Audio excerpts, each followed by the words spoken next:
All right. Hey everyone, I'm just gonna give a minute for folks to get into the webinar before we get started.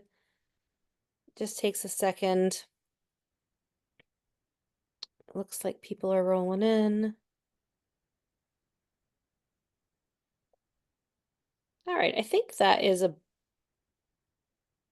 oh, more people are still coming in. All right, I think we're pretty close. We can go ahead and get started.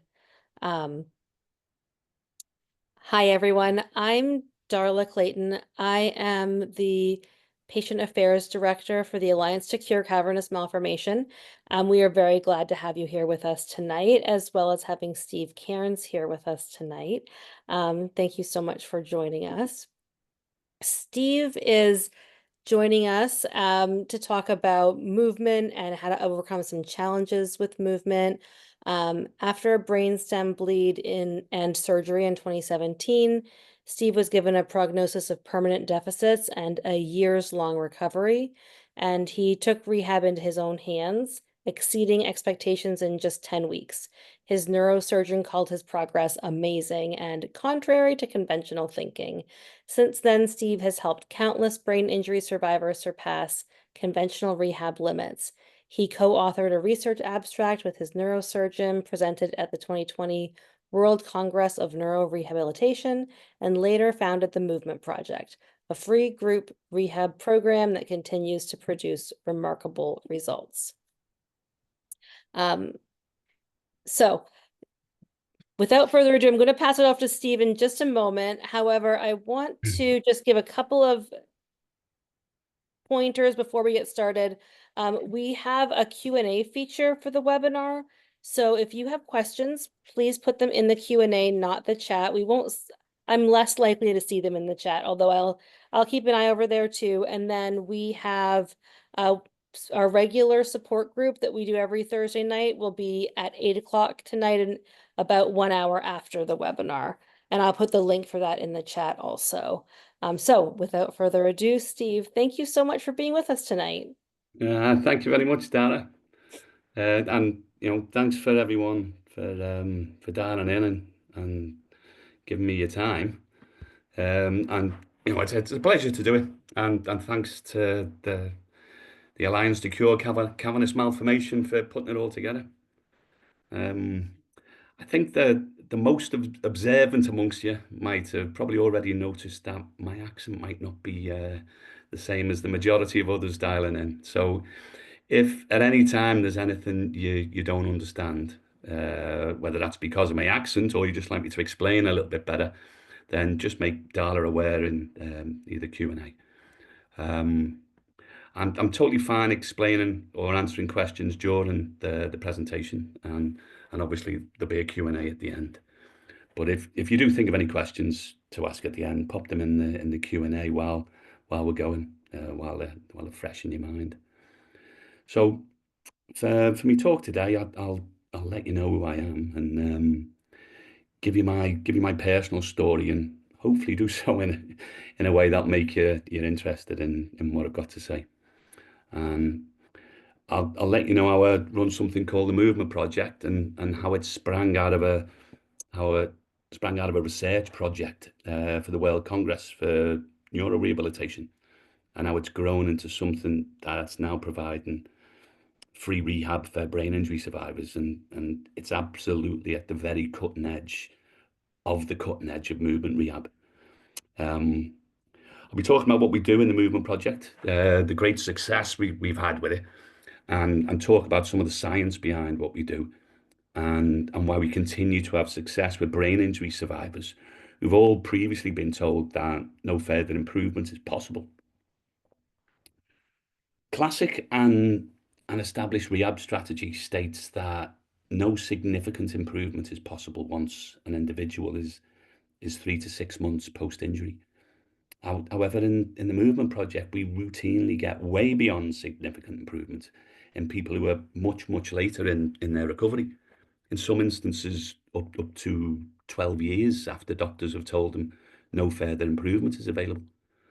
And finally, I'll be telling you how I'm going to be opening up the Movement Project for interested parties from the Alliance to Cure cavanoma, how that might work, and how you can get involved. And we can also have a Q&A where I'll be happy to stick around for as long as you like and answer whatever questions you might have.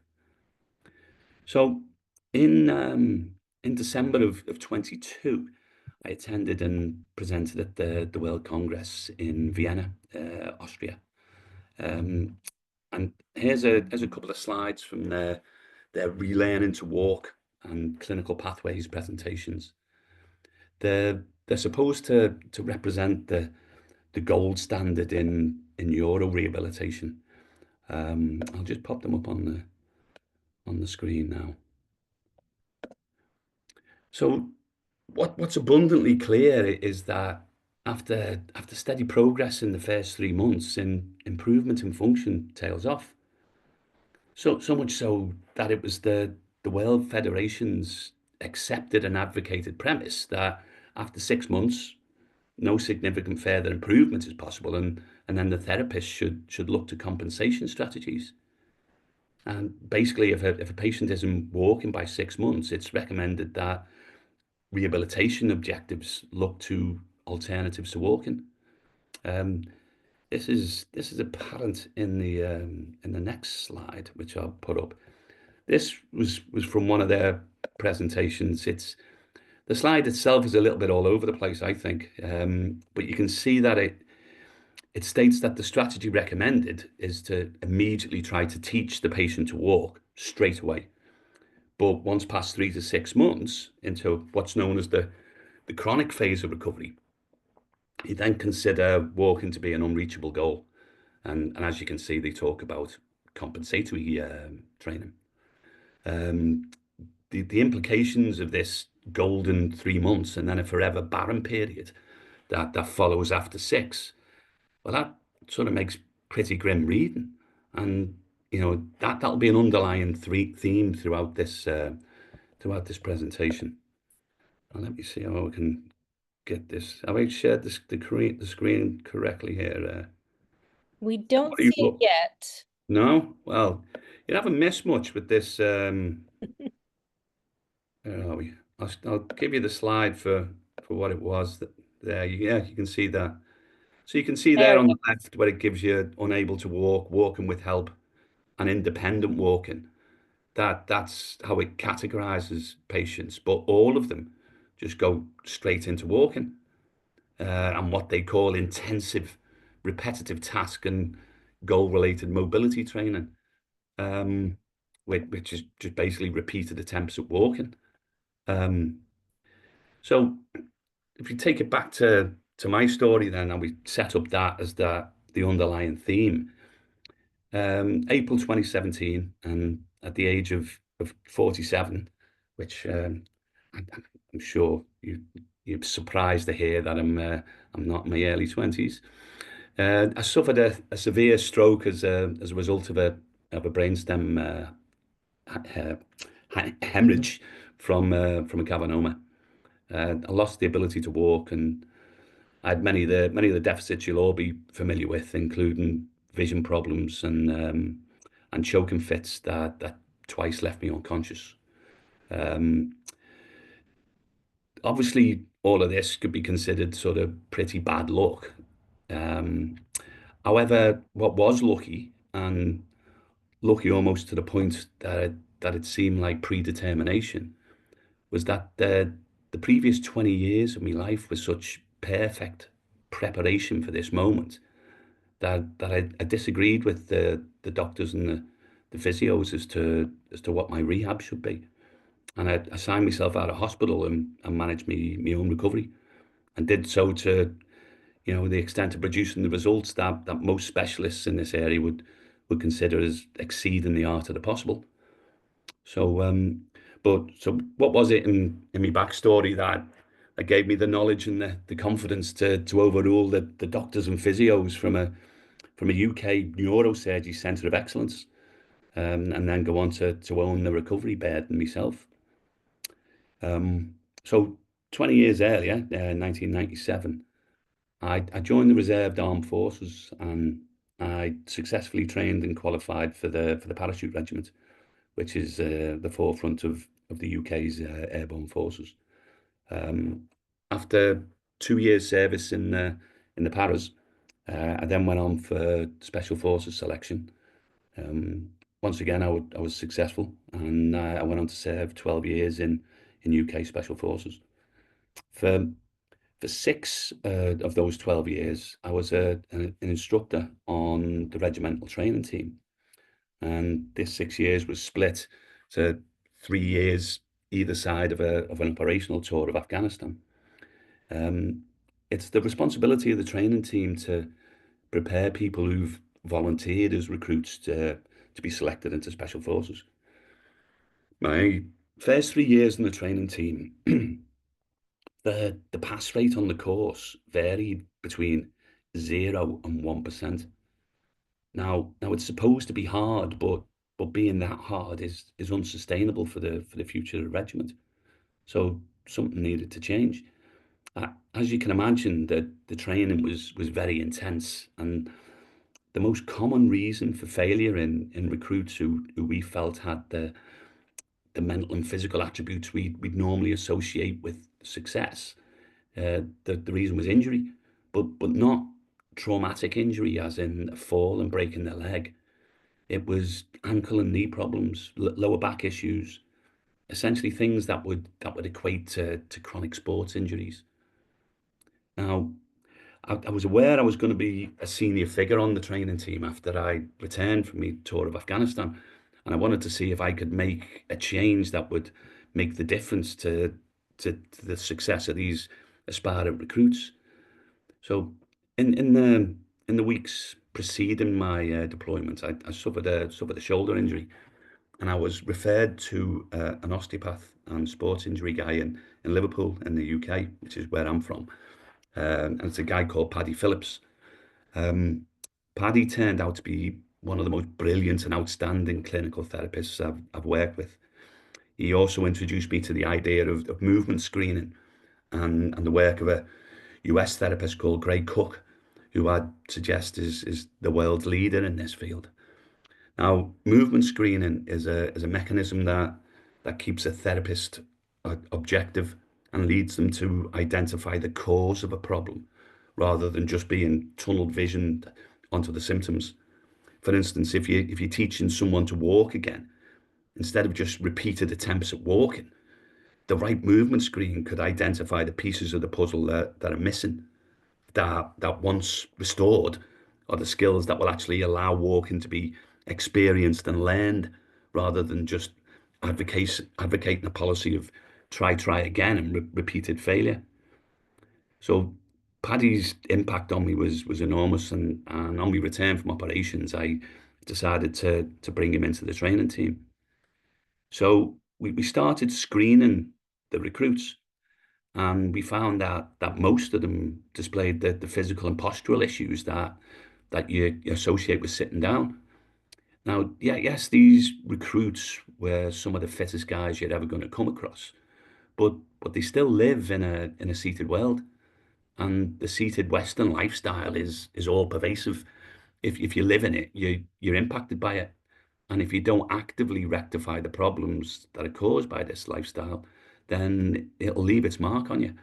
So we felt maybe that this was the sole cause of their injury problems. So they were all young guys in their 20s and 30s. So posture and range of movement problems were pretty easy to fix. But once fixed, the injury problems didn't really go away. Now, this is because the skeleton and muscles don't move by themselves. They're controlled by neurology. You see, just because somebody can move optimally, it doesn't mean they will move optimally. Their muscles and posture had changed, but their neurology hadn't. So if we didn't also change their neurology, their movement skills, then the likelihood is that people would just continue to move in the way that they previously did.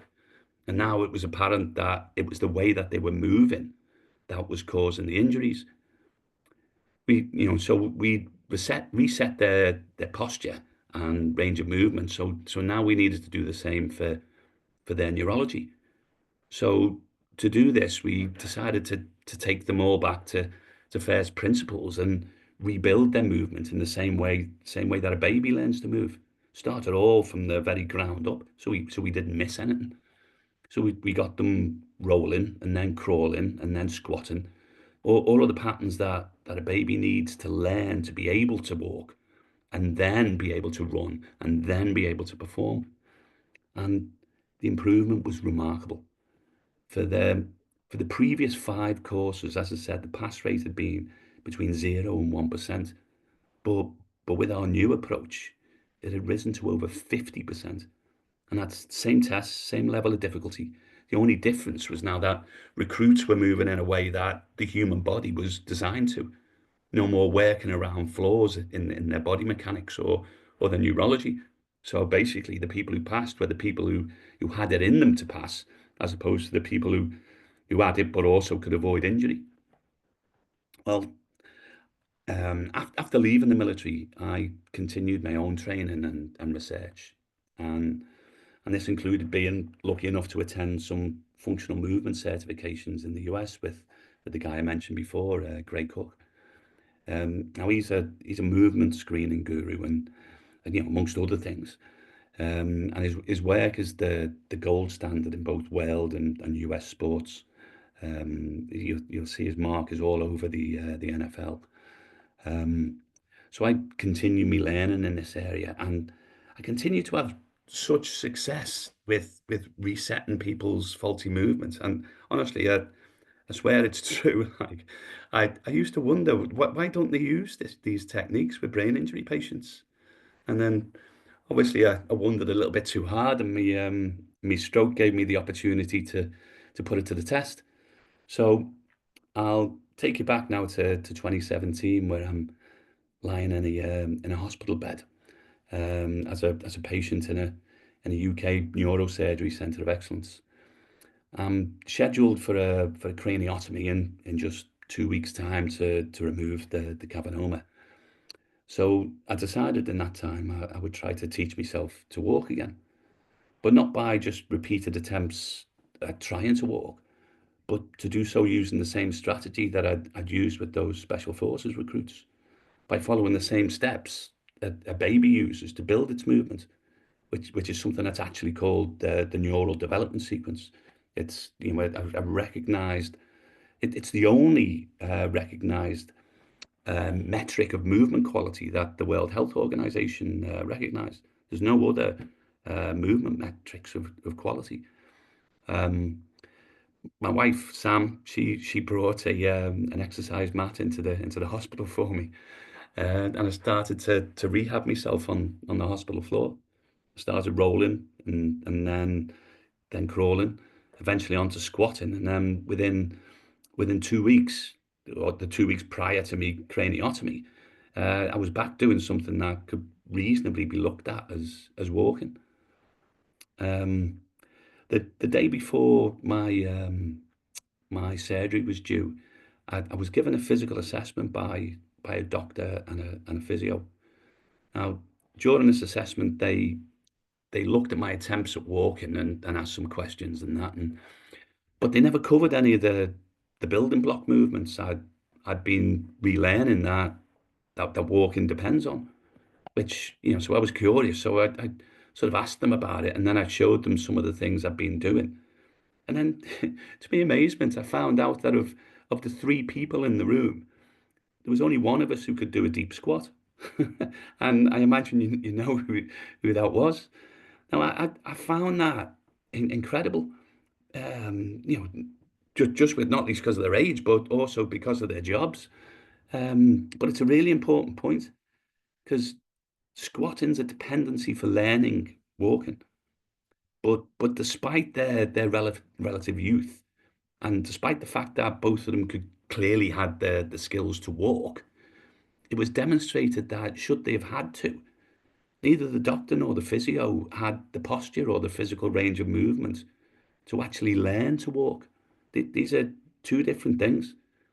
It's a crucial and fundamental flaw in the classic model of rehab. And one of the key reasons why so many brain injury survivors struggle to regain their movement skills. But like I said, the doctor and the physio were young and seemingly fit, but this is most definitely not going to be the case with your average stroke or brain injury patient. The average brain injury patient is typically going to be over 40 or 50 and is typically not going to be physically fit immediately prior to the injury. Overwhelmingly on the day before the injury, yes, most people would have a body that is able to walk, but they don't have one that's able to learn to walk. And that'll make all the difference when brain injury strikes. I mean, I could maybe make it a little better with an analogy, if you will. Um, it's like constructing a building where if the foundations are correct, you can continue to build a building upwards, and you can do so to the extent dictated by the quality and the depth of the foundations. Having range of movement and biomechanics, this is the same as having the foundations for constructing a building. So if a building gets knocked down, the equivalent, say, of a brain injury, if the foundations are still good, then the building can be rebuilt, which in this analogy is learning to walk again. But if the foundations are compromised and not restored, then if you can build at all, you certainly can't build high. But in the Western world, what what adult still has good foundations, good posture, or good range of movement? If a rehab therapist just immediately tries to get the patient walking, then they're trying to build without foundations. They need to focus on creating that range of movement so the foundations can be put in place.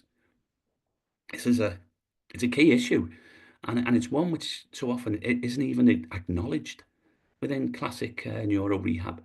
And a number, and one of a number of key reasons why movement rehabilitation outcomes can be so poor. Um, on the 31st of April, not too far away to an anniversary, I had 10.5 hours of brainstem surgery.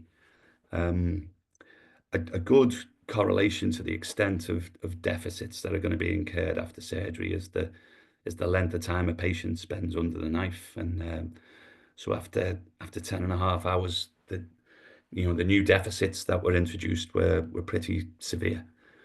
Um, after the stroke, I couldn't walk, and after the surgery, I couldn't even crawl. I was absolutely smashed to pieces. Um, a really weird thing, and I don't know if anyone else has experienced it. I found it quite interesting in a sort of sad, geekish sort of way, is that I was that devoid of um, reflexive stability that I did manage to get into a quadruped position, but the idea of moving a hand and a foot to try and crawl, that just wasn't in the program. But whenever I got into that position, I could actually feel gravity. I don't know if you'd ever go on a roundabout of sorts and you feel sort of centrifugal force. I could feel if ever I supported my own weight, I could feel gravity sucking me to the floor. It was a mad feeling, and I'm sure it wasn't an effect of the painkillers either. You know, the I was given a prognosis of a 2 to 3 year recovery with permanent deficits and the potential need for a walking frame or a cane. Now, obviously, it wasn't a very inspiring assessment, but as far as I was concerned, it was made using all of the assumptions that go with the classic model of neuro rehab. The one I showed you at the start of the presentation, and this wasn't what I was going to do. So after I'd spent a day in high dependency, 3 days in intensive care, and then I was in a private room, and my wife brought me mat in again, and I started my own rehab. Um, but I needed to get into a different environment. The hospital beds were high-sided, and they're there to keep you safe and stop you falling out. That this wasn't helpful for me. It just provided a barrier and a disincentive to me getting out and moving about on the floor. I'd been in a hospital bed now for about 3 weeks, and I could just feel myself starting to rust, sort of stiffening up and losing my mobility, losing the range of movement that was going to serve as the foundations for developing the skills I needed to learn to walk. Um, and obviously, I had very strong views on how my rehab, should be formulated, and I felt I could quite literally walk me talk, you know.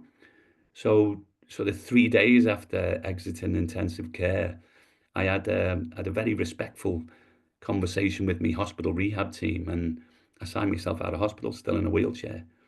Um, when I returned home as a baseline, I filmed myself trying to walk. I then resolved that I wasn't even going to try to walk until I had competency in all of the primitive movement patterns that walking depended on. If I needed to go anywhere, I would crawl. If I woke up in the middle of the night and needed the toilet, then sort of, once I was past the bedpan stage, I'd crawl there. If I was watching the television and I wanted something from the kitchen, I would crawl there. And when it was time to go up to bed, I would crawl out of the living room, up the stairs, and into my bedroom. The only time I wasn't actually living my rehab, which is an important point, was when I went out of the house, and at that time I was in a wheelchair, because sort of actually living my movements it helped me gain a new insight into the rehab process. I mean, I knew some of the signs before, but the penny didn't really drop until I was actually living it. Because that's the way the baby builds its skills. It doesn't practice things. It lives its life. It has curiosity, and it has challenges. And in satisfying and solving that, it has experiences, which then the tasks inform the movement, and that's where they get the movement skills from. I'll let me switch the camera, and I'll jump on the floor and show you a few of the things of what I mean. If would you be able to spotlight the other camera for me, Darla? Let me see. Hmm, there we go. Hey, that me there.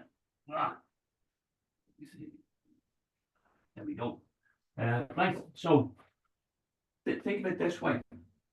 Um, if I'm crawling around for my mobility needs, not just going up and down for crawling practice. If I'm trying, I want to, if I want to go, let's say I want to change the channel on the television. If I crawl over to get the TV remote off the table, I crawl to it, and then I come up onto my knees to free up my hands. But look what I'm doing now. I'm Everything here is practicing standing up and standing tall. I've got a vertical spine aligned over a vertical pelvis. I've got a two-point base of support, and it's exactly the same as standing up, except I haven't got the complexity of the knees or the ankles. I'm also not as tall, so I don't have as high a center of gravity, so that's easier to stabilize. And then something else which is crucial, the cost of failure. If I fall, that's the cost of failure. If I try to learn the skills to stand up by standing up, well, the cost of failure that's going to be serious injury.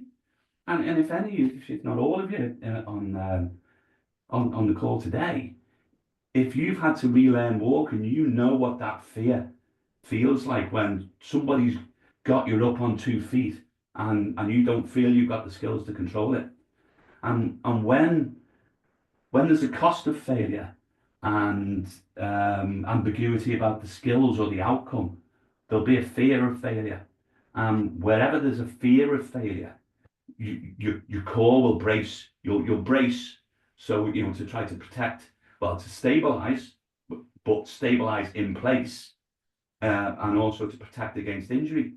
But when this braces, then it can't rotate, and that's a crucial factor. The rotation of the spine is something that we learn in the rolling pattern. Let me have the rolling pattern. The baby looks up, it's curious, it sees something that it wants, and then it reaches. And so when it reaches over here, you can see that my shoulders are pointing over there, but my hips are still pointing over there. Now, my shoulders and my hips are connected at different ends of the same spine. So if they're pointing in different directions at different ends, that means that the spine has got a corkscrew. Well, if you've got a corkscrewed spine, then you've got 5 lumbar vertebrae, 12 thoracic vertebrae. Well, you've got 17 different joints if it's corkscrewed, all in a unique position. But not only are they going to be in a unique position, they've got to maintain congruity with the joint above and the joint below. So neurologically, that as a skill is enormous, trying to control all of that. So guess what? Learn it on the floor where you can't fall off. If you try to learn it when you're standing up, if I go into, like, if I try to walk now, it's left hand forward, left shoulder forward, right leg. Hips are pointing over there, shoulders are pointing over there. So that means you've got that corkscrew again. But if you're up here and you've got that fear of failure, then all of this will brace up, and you'll get that stroke walk because the spine can't dissociate. So this is the reason why you learn all of these skills down here. It's really important to, when you're first learning a skill, that you do so with a low level of challenge, so that you've got a frame of reference for the mistakes that you make. But if you live your rehab, and so you're discovering and building movement skills by experiences, like a baby doesn't sneak out and go to physio lessons when its parents are asleep. It experiences it as I laid out there. And you remember I said when you go from here to free up the hands. Well, it's not just the experience in this early days standing. Look at that motion there. Look at the hips. I'm practicing a squat, but again with reduced complexity and reduced challenge. Now this, the hip extension, that's the strongest human movement. So you want to learn it as early as possible, so that you can integrate it into every movement that you do. Basically, in any sports and performance movement, how well you do it is generally a question of how well you get your hips involved. But if your posture and range of movement is compromised from a seated lifestyle, well, the hips are taken out of the equation. So I'll flip back to the laptop.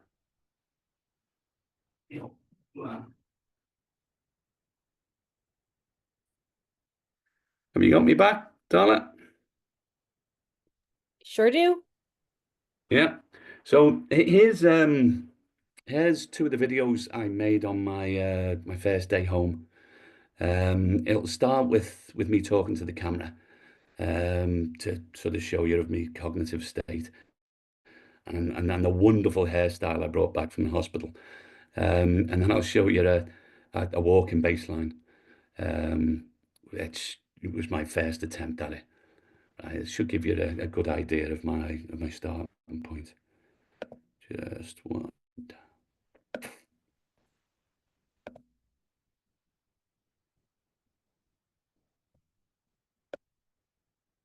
Hiya, my name's Steve, and I had a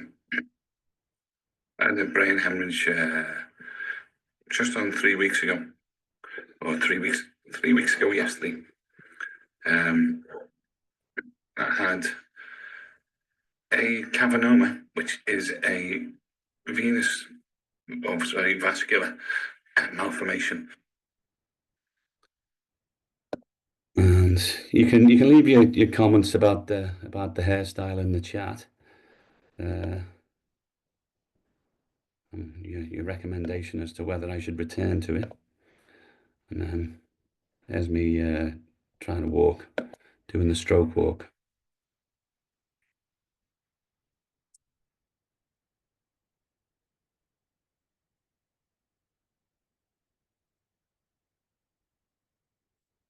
Right, so every day after that then was a rehab day. Every day I would roll, crawl. I would practice squatting. I looked to build my skills in the order of dependency. I didn't try to build a whole host of different skills at the same time. It was only when I achieved competence in a dependent skill that I'd then move on to a skill at the next level. It's fair to say that I progressed pretty rapidly, and the following video is 10 weeks after my surgery, and the development in my movement quality is quite clear. I still had deficits, though. My vision was badly distorted. Quick, reactive, or dynamic movement was still way beyond me. I would have difficulty with fine motor skills, such as sort of trying to touch my finger to my nose. And I couldn't process more than one thing at any time.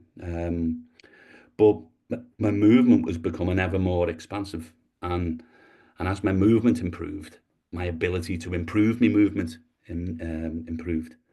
So I'll show you this 10-week video.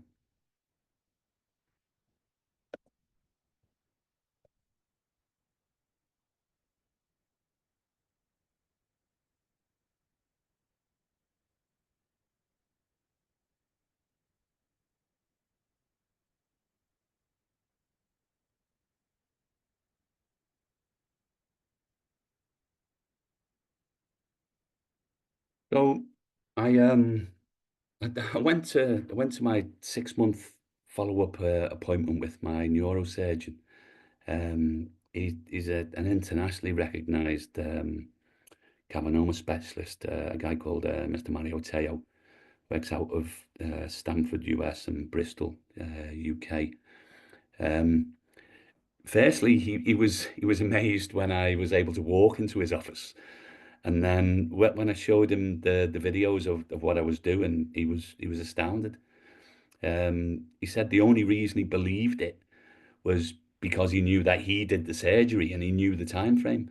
He said if I'd showed it to another neurosurgeon and told him that was only 10 weeks after, both a stroke and then 10.5 hours of brainstem surgery, he said they'd just laugh. And as a result, he asked if I'd make a video about my recovery, for him to take to a neurosurgery conference he was going to be presenting at in the coming months. And this video is an excerpt from that video. It's got a music backing, so do forgive me if our tastes differ somewhat.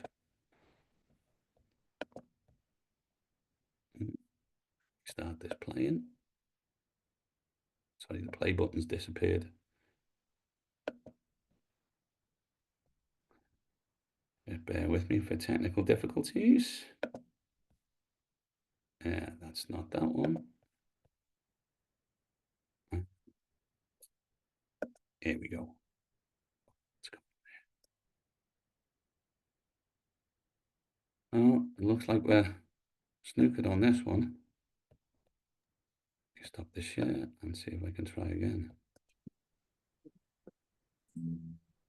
Sometimes the buttons go missing on Zoom because there's things hiding. Here we go. I've been weak and high like an oak. I've seen pretty people disappear like smoke. Friends will arrive, friends will disappear. If you want me, honey, baby, I'll be here.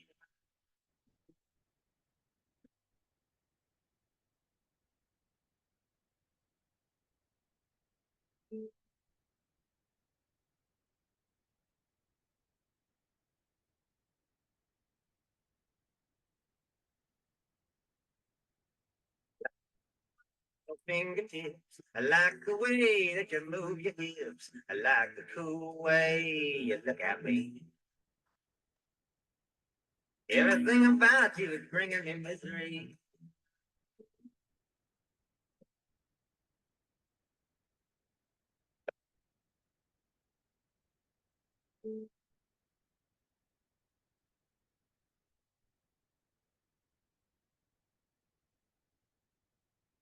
Well, thank you, Jan. 7 months into me stroke recovery.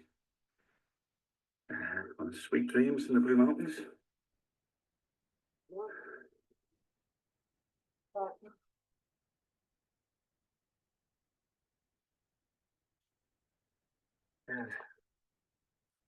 The landscape. And this little crack that I'm wedged in.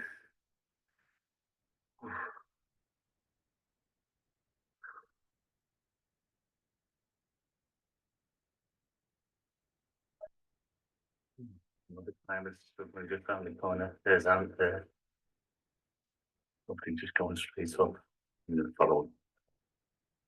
So that video was 7 months post-op. Now, while most of that recovery would have been within the period where the standard model would have expected to see improvement, I would suggest it's probably fair to say that what I'd achieved up until then was probably way beyond standard clinical expectations. Regardless of this, according to the classic model, though, I was not going to see any more significant improvement. I still couldn't run, I couldn't drive, I still had double vision, and multitasking was either difficult or unavailable. But my recovery curve had been consistent throughout that 7 months. And if anything, I was improving more rapidly. And I had real confidence that if I kept building my skills around the neural development sequence, then there was nothing to stop continual improvement. Fortunately, time was to prove me right in that belief, and to the extent that, as Darla said earlier, my surgeon's gone on record as saying my recovery is amazing and contrary to conventional wisdom. Here's here's the last of the videos involving me, and it's one at 2 years post surgery, which is obviously a full 18 months into the no progress zone of the classic model. But I'd like to think that it shows pretty significant improvement. Let's see if I can find the on switch in this one.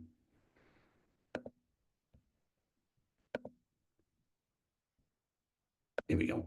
How you doing? It is, I think it's the 3rd of June, 2019. Basically, 2 years after my stroke and surgery on my brainstem.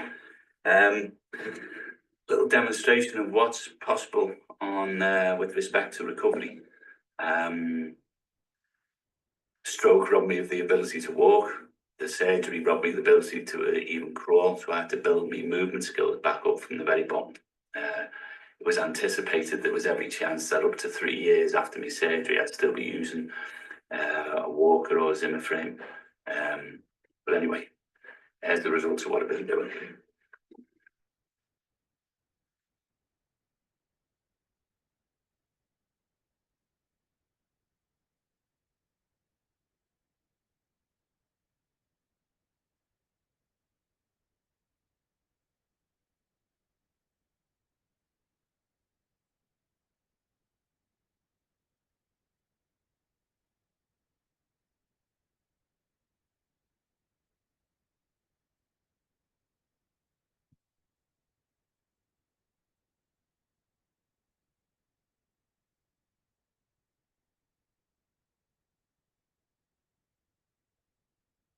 How's that? So they're all, quite significant gains, I'd say. And today, almost 8 years on, I'm still making improvements, and often significant ones. Like, for instance, it was only really last year I was able to learn to do continuous running. I sort of, 3 miles or more, and at a sort of reasonable pace. So so much for this 3 month glass ceiling. Um, and if I can achieve that, why do brain injury survivors so often have such a limited progress for their movement recovery? I do not have magic genes. I've never been the most physically talented in any of my peer groups, never the most skillful. And, I'm quite proud of all of the physical accomplishments I've had in my career, but they've all been the result of hard work and dedication. And yeah, that's sort of, worthy of credit. But it's hard work and dedication is something that's open to all. It's not the preserve of the talented. It's often quite the opposite. The difference in my outcome is not who I am. It's more so what I did, and knowing how much more successful my methods have been than those which are commonly used. I wanted to share my story and help other people in the same situation. I was aware that every 2 years there's a World Congress of Neuro Rehabilitation. So I contacted my neurosurgeon, and he agreed to co-author an abstract for me to present at the 2020 and the 2022 World Congresses. My presentations were on rehabilitating movement and walking skills in brain injury patients, and how walking depends on having competence in a sequence of more primitive movements, and where gaining competence in any one skill in the sequence opens the door to being able to learn the next. And that this sequence is demonstrated in the movement milestones that a baby uses when it learns to walk. Science previously believed that all of the connections in our brains were fixed, and we were born with them, and they couldn't be added to, couldn't be changed. But it's since discovered that neuroplasticity, this ability for the brain to create new patterns, actually continues through the entirety of our lives, not just when we're young. Walking is a very complex task. A baby doesn't fail to immediately walk because it lacks the mental maturity to cognitively work out what walking is. It has to build each pattern in sequence. It but building such skills relies on you having the range of movement available to demonstrate the entirety of the skill, rather than just an approximation of it. So although any one activity can be considered a single movement, that single movement will be a pattern. It'll be made up of many other smaller movements, each of which can be reused to build other movements for different activities. So while any one activity can be given a single label, such as walking, say, it's never a singular and isolated skill. It's a whole combination of movements, and each one of these must be learned before the combined skill. And building these skills in the brain is it's called neuroplasticity, and it's neuroplasticity that allows people to recover skills that are lost to stroke and brain injury. And I knew that if me, for me Congress presentations to have any real impact, it would need to have figures and statistics to demonstrate my theories. But I wanted it to be clear that my strategies had been put to a challenging test. So I reached out an invitation within a number of brain injury forums on the internet for anyone who was in the chronic stage of recovery and had been told by their physicians that no further improvement was possible. So I took this group of people on, and over a 9-week period, the results we got right across the group were excellent. And so good. I didn't have the heart to stop the program once the period for research was over. And it's this research group that went on to become what is the Movement Project today. Now there really are so many different success stories with the Movement Project, but the one I want to show you today is one of my favourites, and that's Amber Blakesley. She is such a nice person. But she was dealt such a bad hand. And she'd suffered 5 brainstem strokes, and she'd had 3 separate surgeries.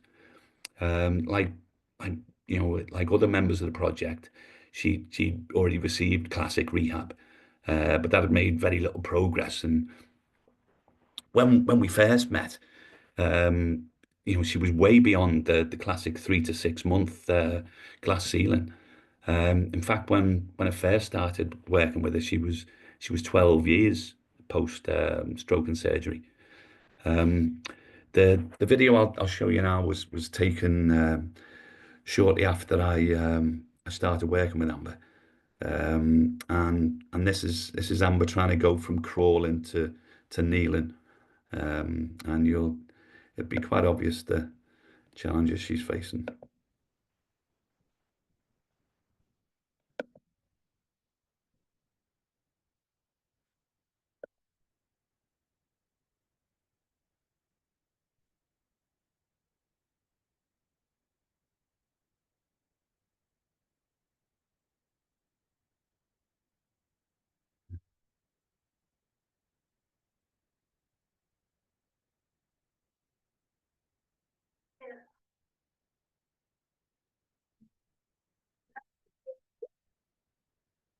Sort of find it pretty heartbreaking watching that, like, you don't have to go too deep into the movement challenges she's facing.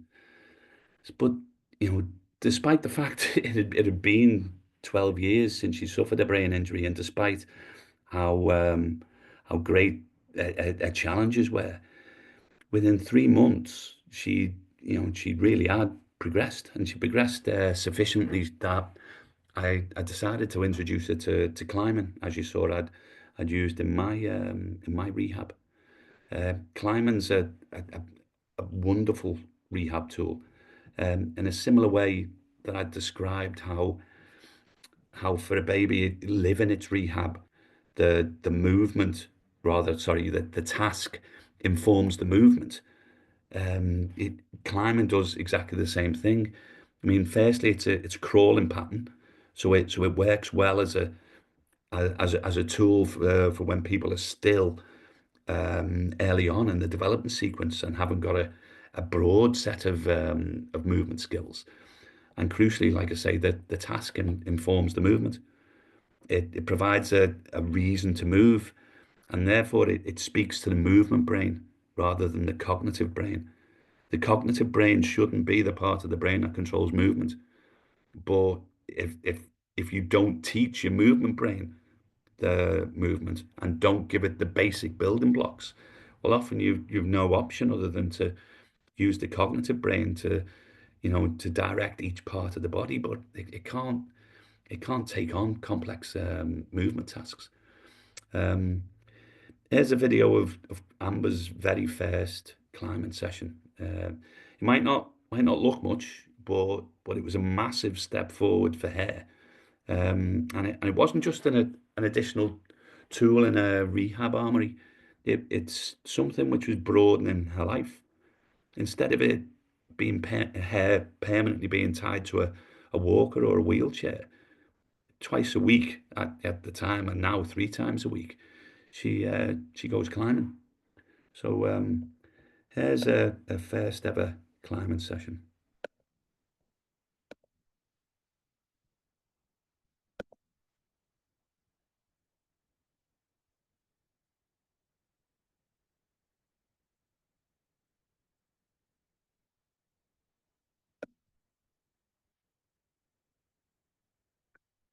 You'll see there's obviously a lot of tension in the rope there, That's obviously keeping her safe, but then it's also providing some stability support for her.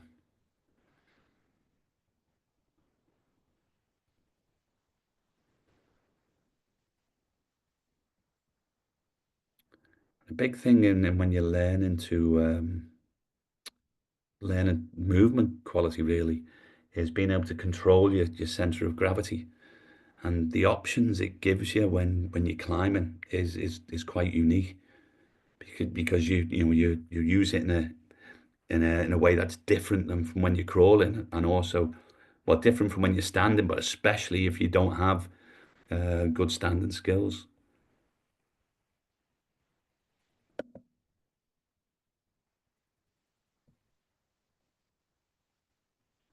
So you wouldn't believe how quickly your movement skills can improve when you find a way for the tasks to inform your movement, and you build foundations for more complex skills.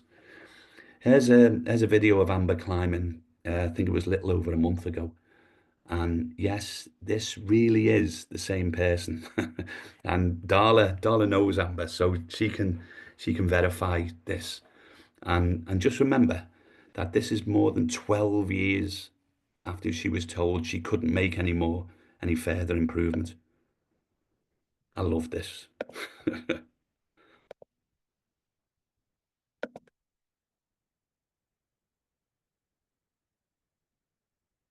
Look how loose that rope is. She's carrying her entire weight there.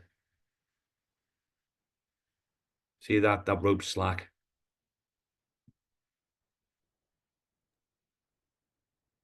Look at the tiny holds she's going on. She's also using just a specific route. So that'll be a graded route. And that'll be a route that some able-bodied people or non-brain injury people can't climb. It's too advanced for them. Wow. Fantastic, isn't it, Dal? Yeah, absolutely.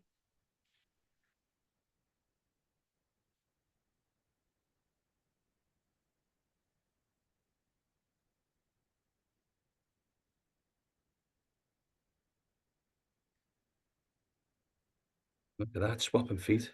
Magic. It's impressive.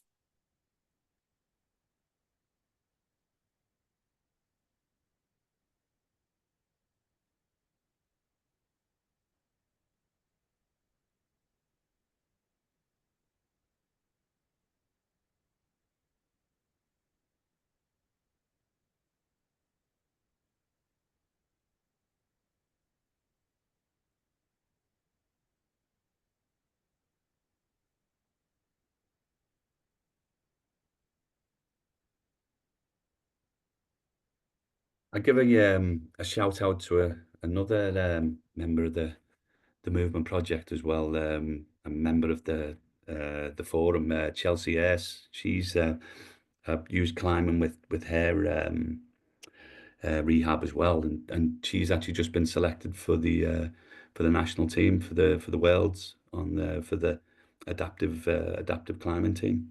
That's amazing. Yeah, it's brilliant, isn't it? And the worlds are being held in Utah, and I think it's actually in the climbing gym that Amber goes to. That's so Um, cool. yeah, and well, I think that video speaks for itself, and it's probably one of the best adverts we've got for the success of the movement project.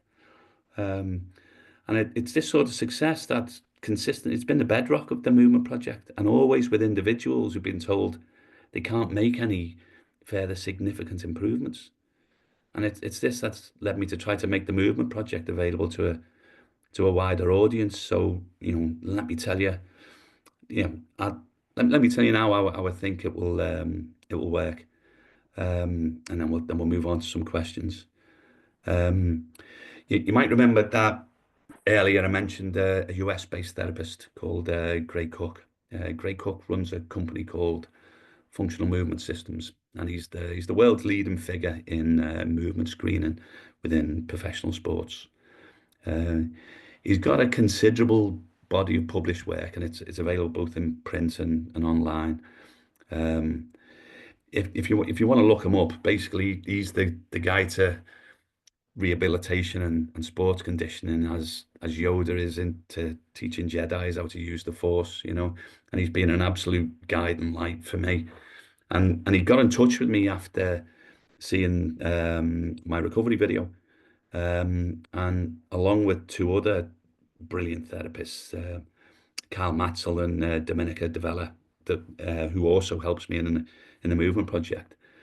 We started a project to integrate my syllabus of work into the wider suite of movement screening tools, and we created what's now called the Fundamental Movement Development Screen, or FMDS. Now, this is a mechanism to identify the exact skills in the movement hierarchy in which a person may be lacking, and what drills are required to develop the skills to fill the gap. So often, you know, people are really motivated, and there's a desire to progress as quickly as possible. And so people can just focus on whatever they think is the most difficult and complex movement at which they can survive, and thinking that if only they can endure the difficulty, then this will give them the greatest return.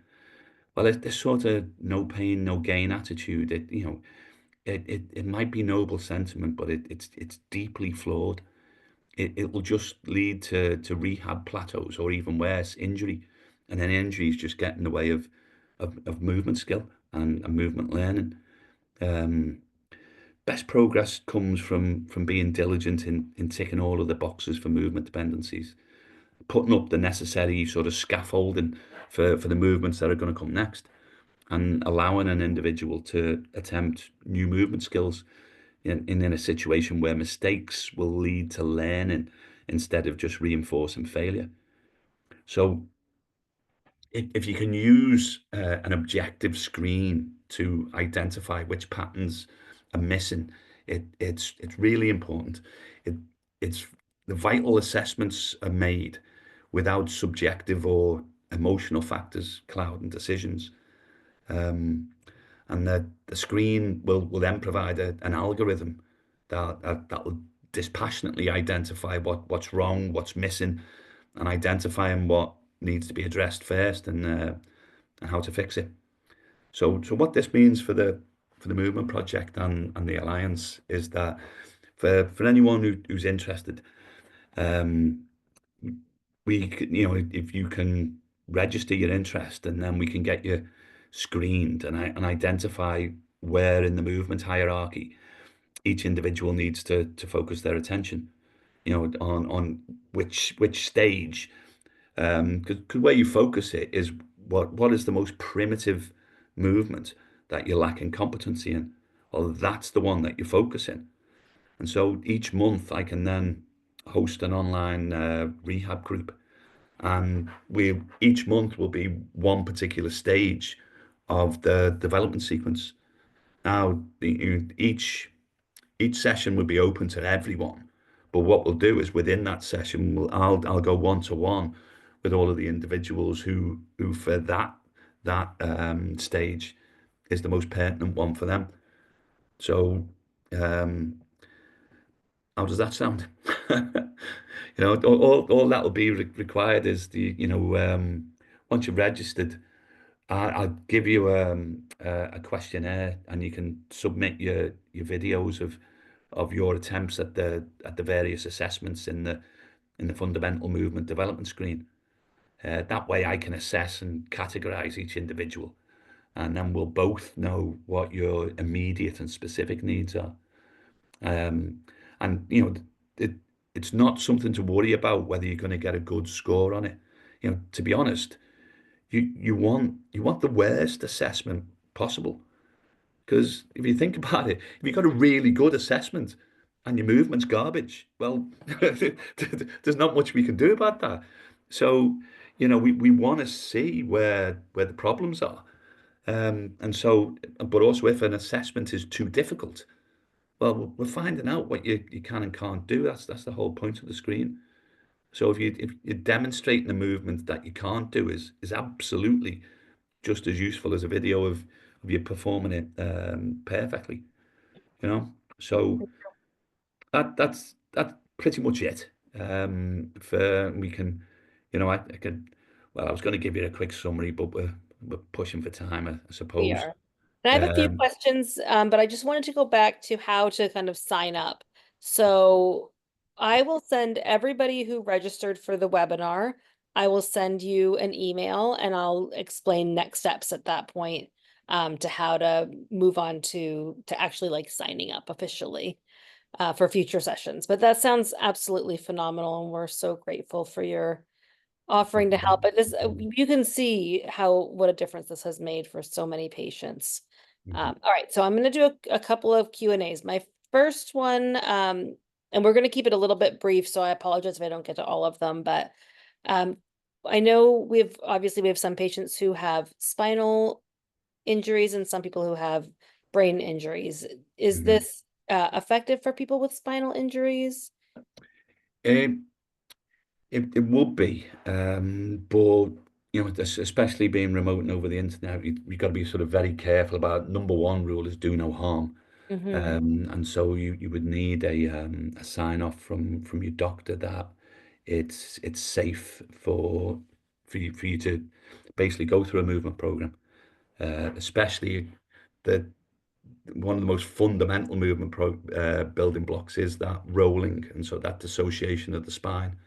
Okay. So I would have to admit I haven't worked with anyone who had a spinal capilloma yet, but as has been shown, it covers the whole movement spectrum. First started with special forces recruits. They don't come much fitter and more capable than that. And then you're seeing how it started with Amber. Exactly the same movement principles. Right. Very good. All right. Questions. Can this be applied to vision issues? Yeah, you mentioned at one point having vision Yeah, issues. yeah. So something that's really interesting.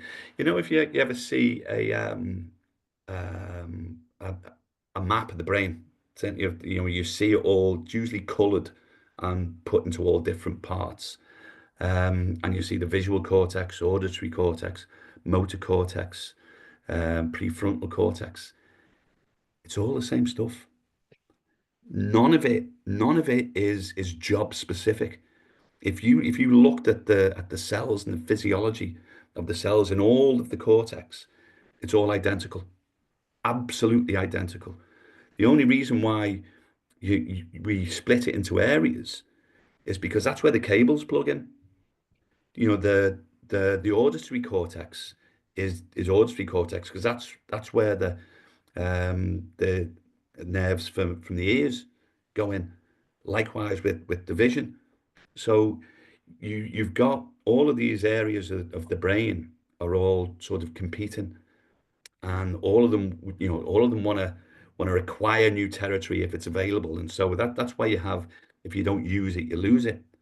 Mm. Now, what happens if um, you've got the same brain trying to cope with all sorts of different things at the same time? With vision, a lot of people sort of think that vision, your eyes just sort of project reality into your brain. It couldn't be further from the truth. Your eyes are actually the part of your brain. They're the only part that exists outside of the cranial vault.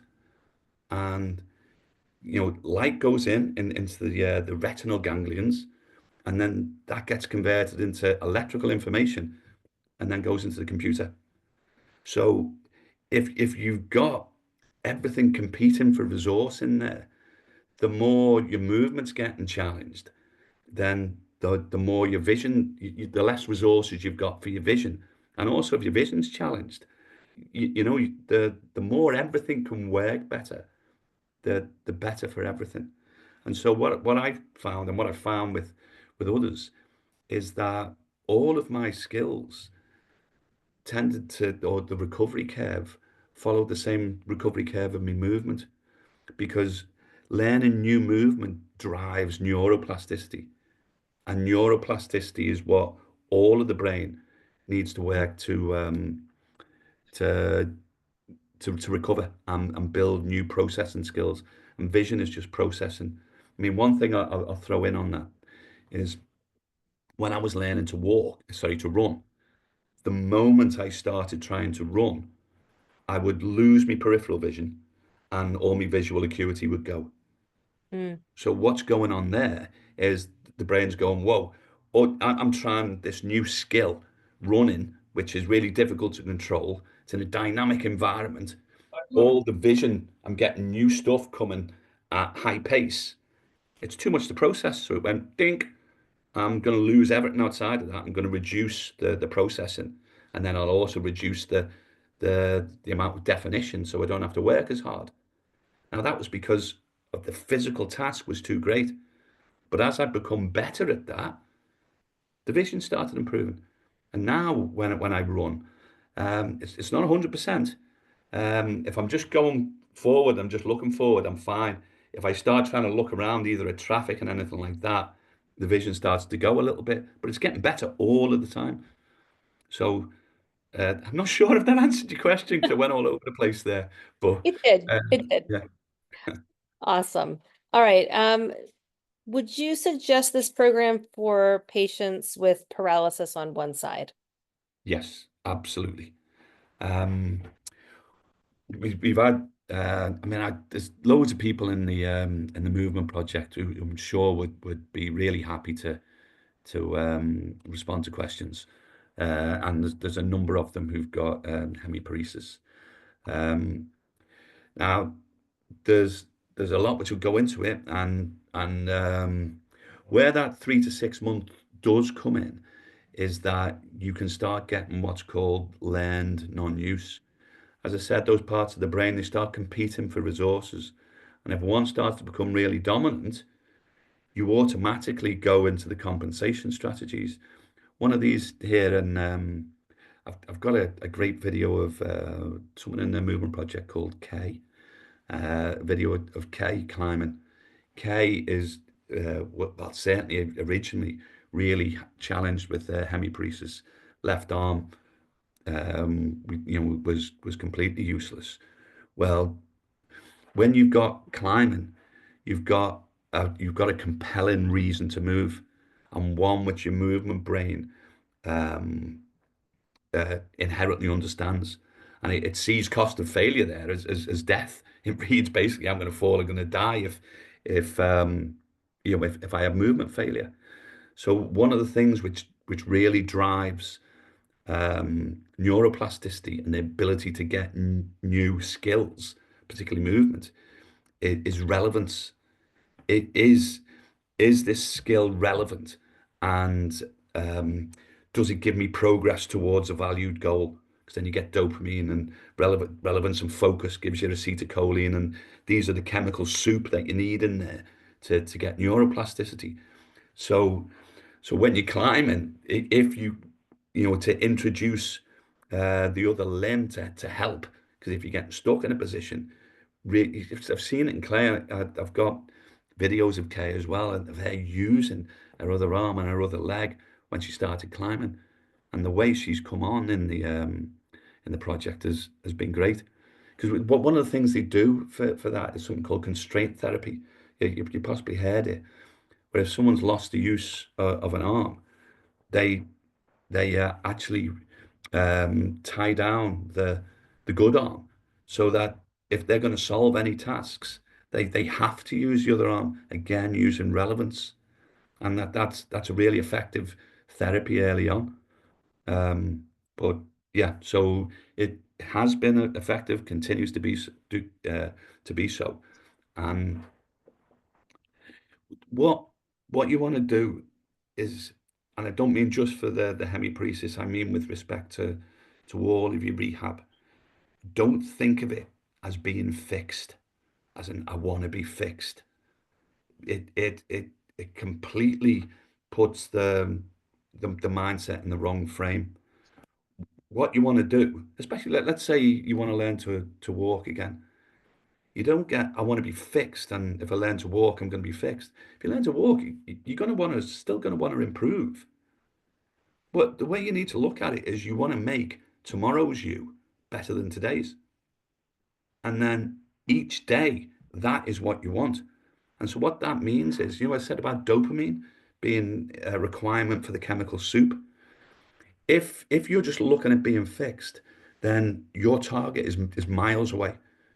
So if you do have a small experience, you're not necessarily, you're probably not going to recognize that as a movement towards a valued goal.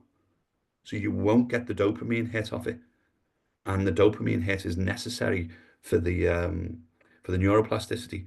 It flags it as relevant, and that's something we need to improve, and it tags it in the brain, and then when you sleep, you get the neuroplasticity.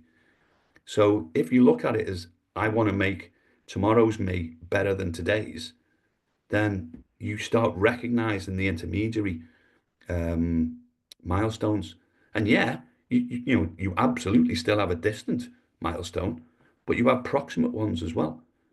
And you don't compare yourself to who somebody else is today. You compare yourself to who you can be tomorrow. And that's a really important thing. Yeah, I think that's a great point. I love that thought process. Yeah, Couple well, more questions. yeah, if you're going to get to that distant goal, you've got to improve day by day anyway. So you're not changing your approach, and it's not to try to have a forgiving or compassionate mindset. It is the most productive mindset. But sorry, I'm rambling on. No, that's fine.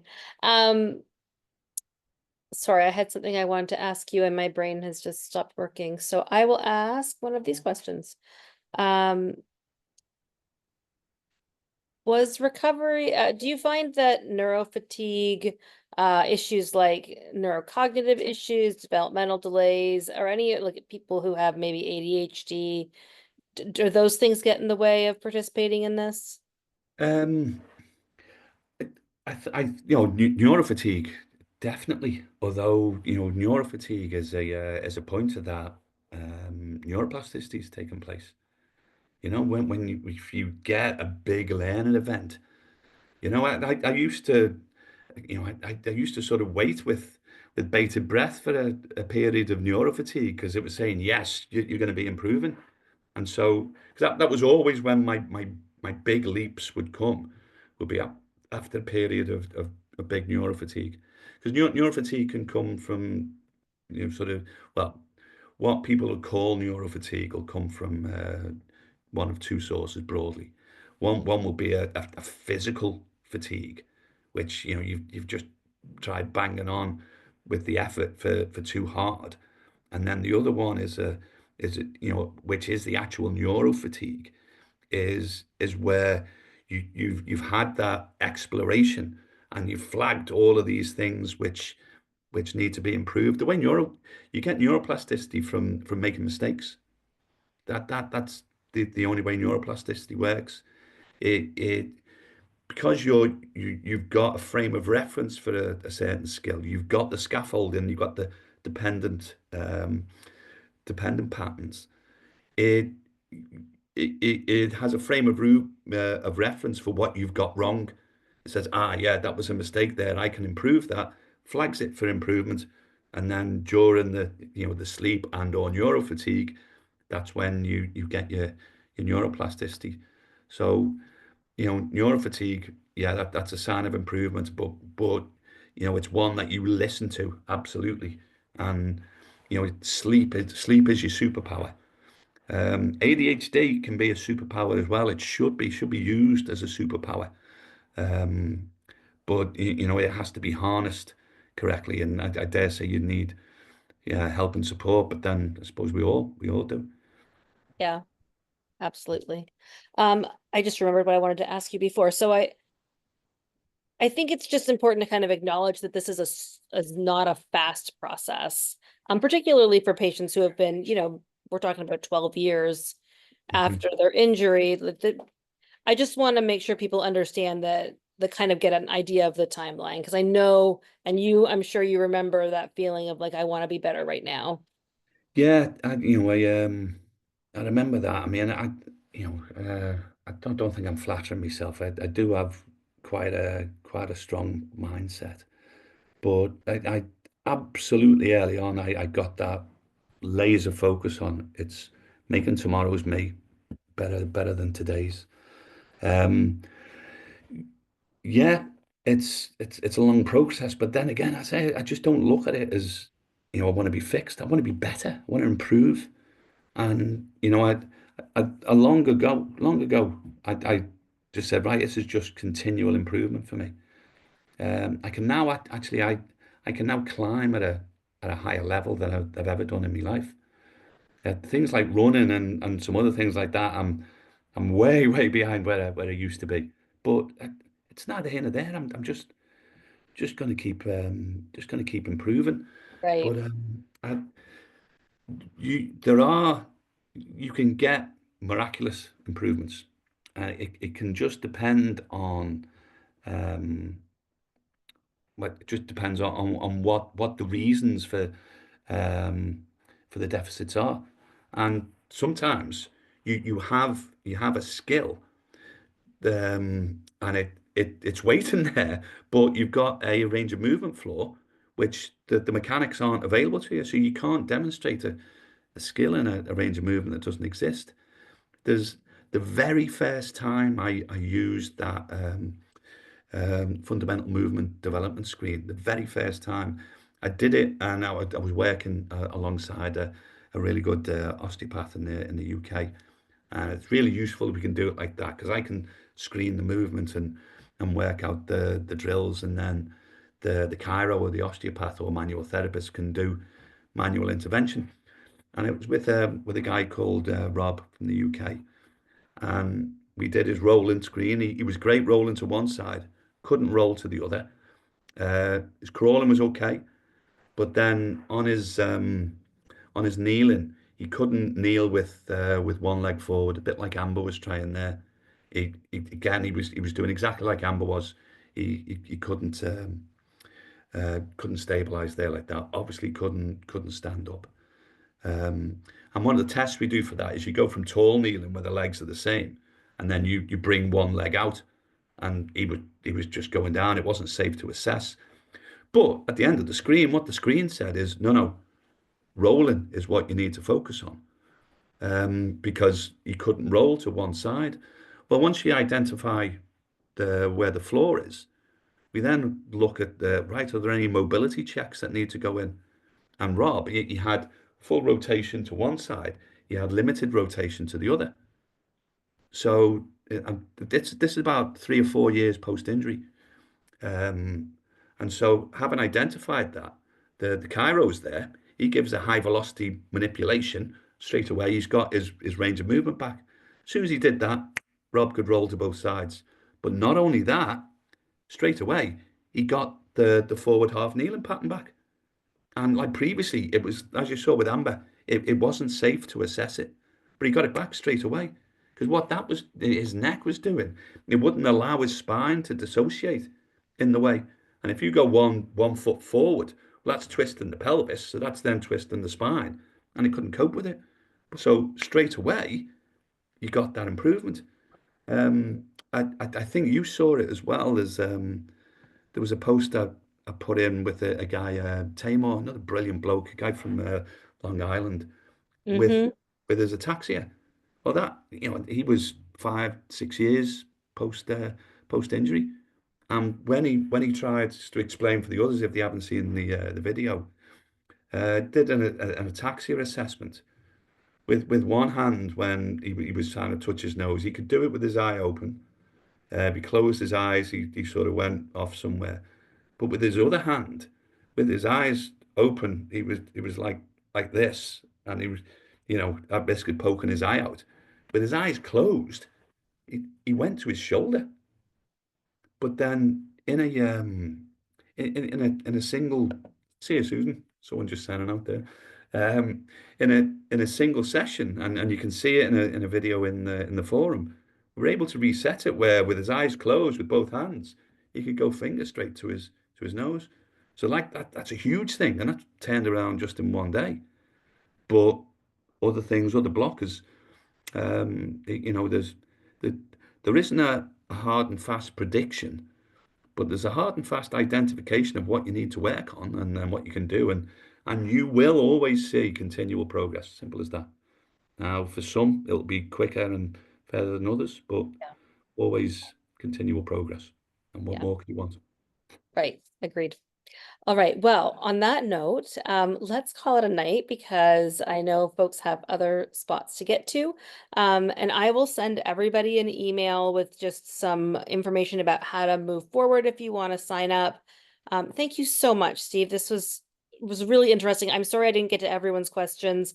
There was some really good questions. However, we will have another chance to talk to Steve when you sign up, and you can talk to him at our first session.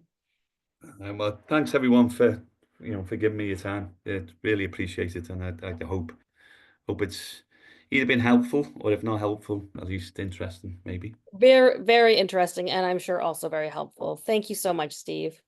Cheers, Darla. I'll speak to you again soon. Sounds good. Bye Take bye, care. Bye. everyone. Cheers, Katie.